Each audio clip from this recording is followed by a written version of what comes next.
কি ব্যাপার, তোমাকে তো একটু চিন্তিত লাগছে কেন? এইভাবে পাইচারি করে কি ভাবছো? বউ, ভাবছি যে জমিটা খালি পড়ে আছে, এখন জমিতে কি চাষ করব এটা ভেবে পাচ্ছি না। জমিতে চাষ না করলে তো সংসার চলবে না। ও আচ্ছা, এই নিয়ে চিন্তিত। তুমি বসো এখানে, আমার মাথায় একটা বুদ্ধি এসেছে। তোমার মাথায় কি বুদ্ধি এসেছে বউ? বলো বলো, তাড়াতাড়ি বলো।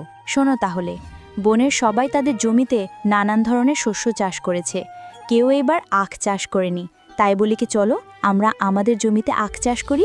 আরে বউ, তোমার মাথায় তো দেখছি দারুণ বুদ্ধি। তুমি এমন বুদ্ধি দিবে আগে জানলে চিন্তা করতাম না। যাই যাই গিয়ে জমি চাষ করি। কিছুদিন পর। আরে বউ, দেখেছো দেখেছো, আমাদের আখের ফলন কি ভালো হয়েছে। তোমার এই বুদ্ধিটা কাজে লেগেছে। হ্যাঁ গো, তুমি ঠিক বলেছ, আখের ফলন আমাদের খুব ভালো হয়েছে। এবার আমাদের আর কোনো দুঃখ কষ্ট থাকবে না। আমরা এবার বাজারে আখের রস বিক্রি করব। আচ্ছা বউ, আমি আখগুলোকে নিয়ে বাজারে যাই। এই কথা বলে মিচকে শিয়াল বাজারে আখের রস বিক্রি করতে যায়।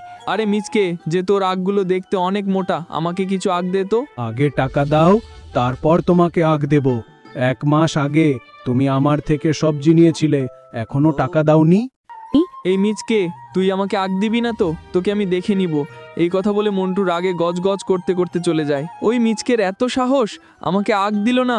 আজকে রাতে ওই মিচকে আখ চুরি করে নিয়ে এসে বাজারে বিক্রি করব। রাতের বেলা। মিচকে, তোর থেকে আখ চাইলাম, তুই দিলি না। এখন তোর আখ চুরি করে নিয়ে বাজারে বিক্রি করব। পরদিন সকালবেলা।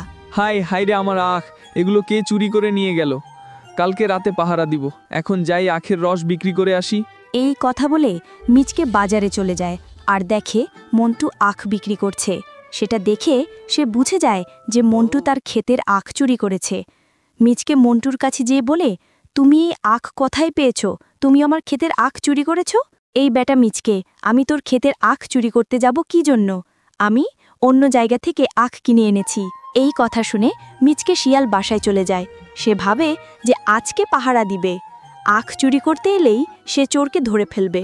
রাতে যখন মন্টু আখ চুরি করতে আসে, তখন মিচকে শিয়াল তাকে ধরে ফেলে আর তাকে আরম ধুলাই দিতে থাকে।